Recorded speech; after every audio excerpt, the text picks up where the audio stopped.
ఈరోజు జగన్మోహన్ రెడ్డి గారి ప్రభుత్వం ఒక అరాచకంగా,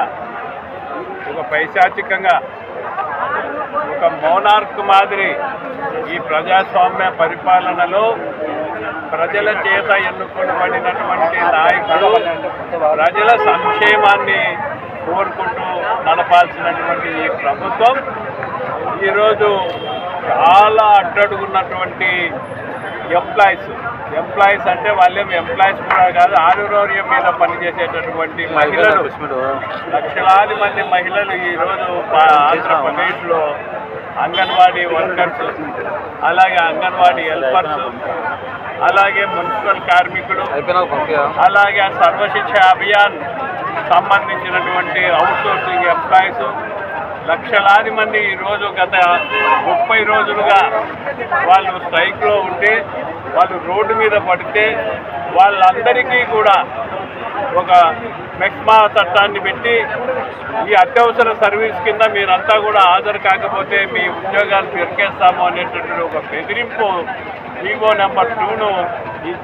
మన జగన్మోహన్ రెడ్డి గారు తీసుకొచ్చి ప్రజల మీద ఆ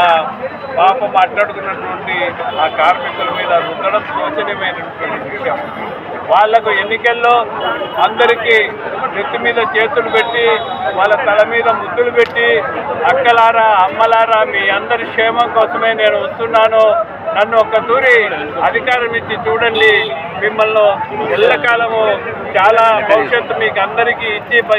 మంచి చేస్తానని చెప్పినటువంటి ఈ జగన్మోహన్ రెడ్డి వాళ్ళ మీద మెక్మా చట్టం పెట్టి వాళ్ళ అనేక రకాలుగా ఇబ్బందులు పెట్టి వాళ్ళ హక్కులు మరి న్యాయబద్ధంగా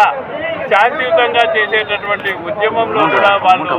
ఈ విధంగా చట్టాలు పెట్టి వాళ్ళని భయభ్రాంతులు చేసి వాళ్ళు ఈరోజు సంక్రాంతి పండుగ వస్తుంది. ఇది ఆంధ్రప్రదేశ్లో కరపత్రాలు ప్రతి అంగడి కూడా 29-30 డివిజన్లలో ఈరోజు వచ్చేసి నేను, లక్ష్మీరెడ్డి, మన్మోహన్ రెడ్డి, అలాగే మా మహిళా నాయకులు కార్యకర్తలు మొత్తం కూడా అందరూ కూడా క్లస్టర్ ఇన్ఛార్జ్లు దీంట్లో పాల్గొనడము. ప్రతి అంగడి కాడికి మేము వెళ్తూ ఉంటే అంగడంలో వచ్చేసి మమ్మల్ని వాళ్ళే స్వాగతాలు పలుకుతారు. రమ్మని చెప్పి మేము ఒక దుకాణము పొరపాటున తప్పిపోయింటే మళ్ళా మమ్మల్ని వాళ్ళు పిలుచుకొని వచ్చి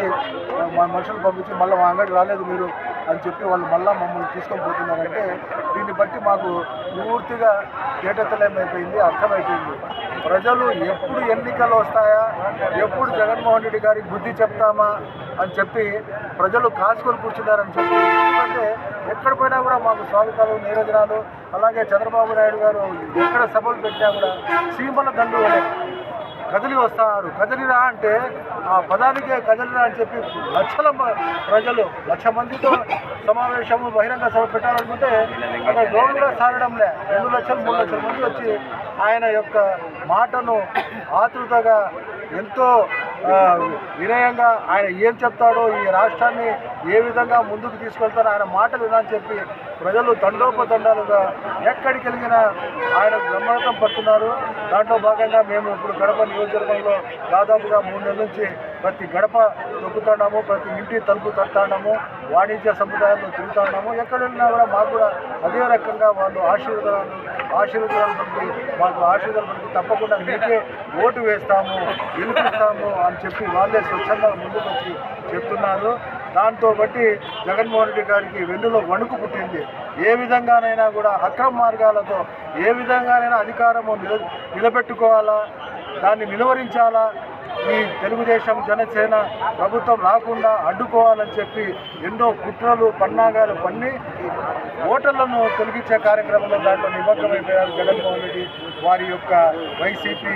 నాయకులు, కార్యకర్తలు. ఏ విధంగా ఓటు హక్కు ఉండేది ఒక బుల్లెట్ మాది కాదు, ఆ ఆయుధాన్ని కూడా ప్రజల నుంచి వారి హక్కులు హరించే విధంగా ఈరోజు ప్రతి ఒక్కరు కూడా మీ ఓటు ఉన్నదో లేదో చూసుకోమని దాదాపుగా ప్రతి ఒక్కరు కూడా అన్ని పార్టీల వారు, అన్ని ప్రజా సంఘాల వారు కోరుతున్నారంటే మన జగన్మోహన్ రెడ్డి గారి వక్రబుద్ధి ఏ విధంగా ఉండదో దీన్ని బట్టి మనం అర్థం చేసుకోవాలా. తప్పకుండా రాబోయే రోజుల్లో జగన్మోహన్ రెడ్డి గారికి ఇంటికి పంపేది ఖాయము. తెలుగుదేశం పార్టీ